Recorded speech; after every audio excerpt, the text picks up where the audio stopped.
Okay, first I'll tell you about RED. RED was begun in 2007, and there was a lot of excitement about the idea of RED when it came up because the idea was to overcome decades of failure in trying to stop deforestation around the world. And RED is different in as much as it has a key mechanism, and the mechanism is that it wants to introduce performance-based conditional incentives to stakeholders. In other words, a compensation for keeping forests standing. Beginning in 2009, CIFOR started its global comparative study on RED, and my part of the study has involved doing research in 6 countries, including Indonesia. The other countries are Brazil, Peru, Cameroon, Tanzania, and Vietnam. And we're doing research at 23 subnational initiatives on RED. And we're doing a study in 170 villages and 4,600 households that are half inside and outside of RED. And so what we're doing is doing research at 2 points in time, before the conditional incentives and then afterwards. Yeah. So in 2012, in talking with these proponents of these 23 organizations, we realized RED is having a lot of difficulties. So we wanted to do an in-depth survey to understand what these challenges are. And the overarching finding, the big finding, is that there's cause for worry. Not for despair yet, but there are worrisome signals. And we had 4 central findings. One of those central findings is that this performance-based mechanism is getting underway. But at 5 of these 23 organizations, they will not move ahead with conditional incentives. And at 9 of the 18 that are implementing them, when asked what is the single most important intervention in RED, 9 said that it's conditional incentives, but the others said it was something else. Okay. Another worrisome signal is that we asked all these 23 organizations, in the year 2015, will you still be functioning as RED? 11 of them said there's a 90 to 100% chance that they will continue to be RED, but for the rest of them, the percentage was lower, and for 4 of those organizations, they are already not RED anymore. Yeah? Yeah. Another important finding is that we asked all the organizations, what are your main challenges? And we had a list of 62 different things that can go wrong in RED. And so we asked them to rate very specifically what those challenges are. And number 1 at the top of the list is tenure, insecure tenure. Yeah? And number 2, directly behind that, is the disadvantageous economics of RED. And both of those are big problems in Indonesia, as they are in the other countries. Let me explain a little bit more about both of those challenges. First, tenure, insecure tenure.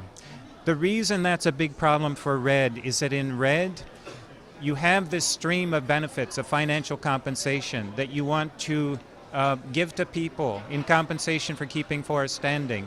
Before you can do that, you absolutely, for legal reasons, have to identify the legal right holder to that stream of benefits, as well as the accountable party, the people who will be responsible for assuring that the forests are standing.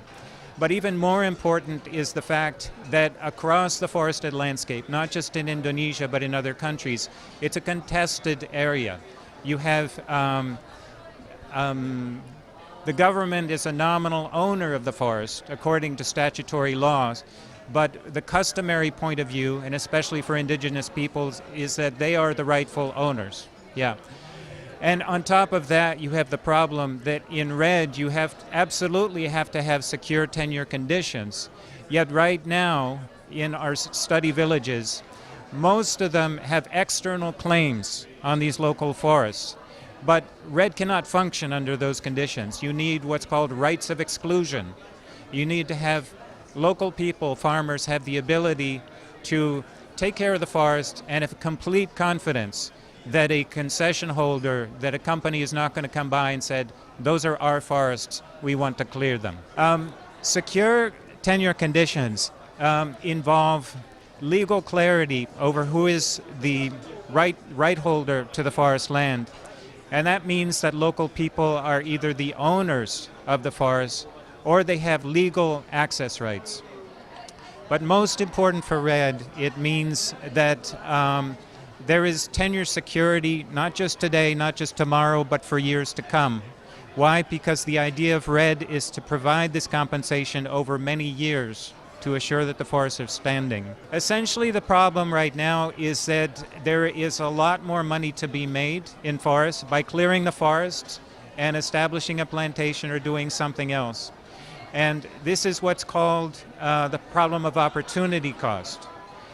RED needs to be able to compete financially with the alternatives to keeping forests standing. And right now it simply cannot compete. Why can it not compete?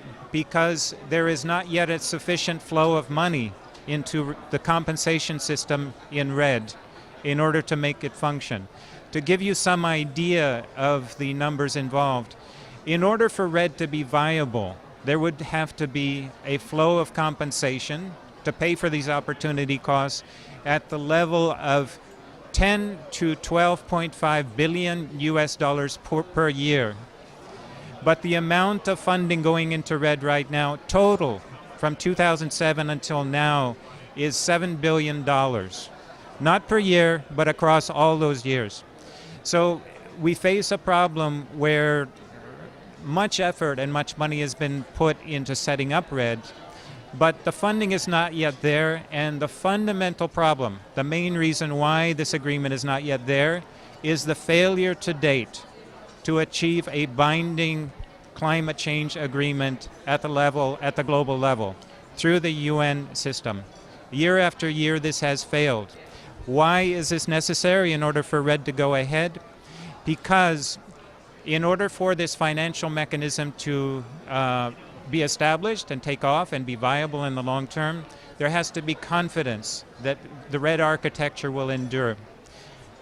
Just as important is the fact in the marketing of these forest carbon credits, especially in the compliance market, you need to have a regulatory framework worldwide that requires people, especially the big polluters, the big emitters of greenhouse gases, to lower their emissions and to buy forest carbon offsets as a way to reduce their emissions.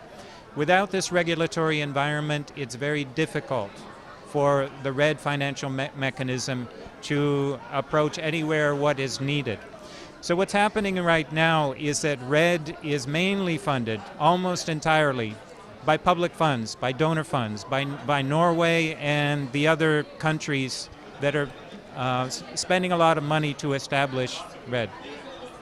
So we're at a crossroads. If RED is going to continue and become the mechanism that was intended in 2007 to save the forest, this study shows that at least two big changes are necessary. Big progress on tenure, number one, and number two is a breakthrough on a financial mechanism that will supply a lot more funds to serve for this compensation mechanism in RED. And incidentally, Indonesia is absolutely central in this. Why? Because in the area of tenure, it's demonstrating some progress, some remarkable progress. And one of the areas of progress is this One Map initiative begun several years ago to integrate land use planning across sectors and across ministries so that there is no longer these competing land use claims in the forest sector. Yeah. Another model to be followed is what's happening in Brazil. In Brazil, they link forest tenure reform with targeted environmental results. In other words, if you want to own forest land in Indonesia, you have to demonstrate that you have a minimum amount of forest cover, a direct linkage that can potentially serve as a mechanism for having RED operate the way it is. So if other countries in the world could follow the Indonesian model with One Map, Red would be a lot better off. If other countries could follow the Indonesian model in its constitutional court decision, the decision made in 2013 that potentially gives ownership rights to indigenous people in Indonesia, then things would be a lot better, because many other countries are experiencing challenges to red that are similar to what's in Indonesia. So these are some of the ways that the problems could be overcome, potentially. The role that Indonesia can play in the future for moving red forward is to do more of what it's been doing until now. Under the leadership of President Susilo Bambang Yudhoyono, who made a commitment several years ago to reduce the country's greenhouse gas emissions by 26 to 42%, that was a dramatic step. And if other country leaders could follow in making that kind of commitment, it would help lay the groundwork not just for red, but for climate change mitigation as a whole. Why? Because we're at a situation where countries are standing back and reluctant to commit to a global agreement because they want to see what their neighbors are doing first. So the role of a courageous country leader and who makes a commitment of the kind that the president of Indonesia did is very important.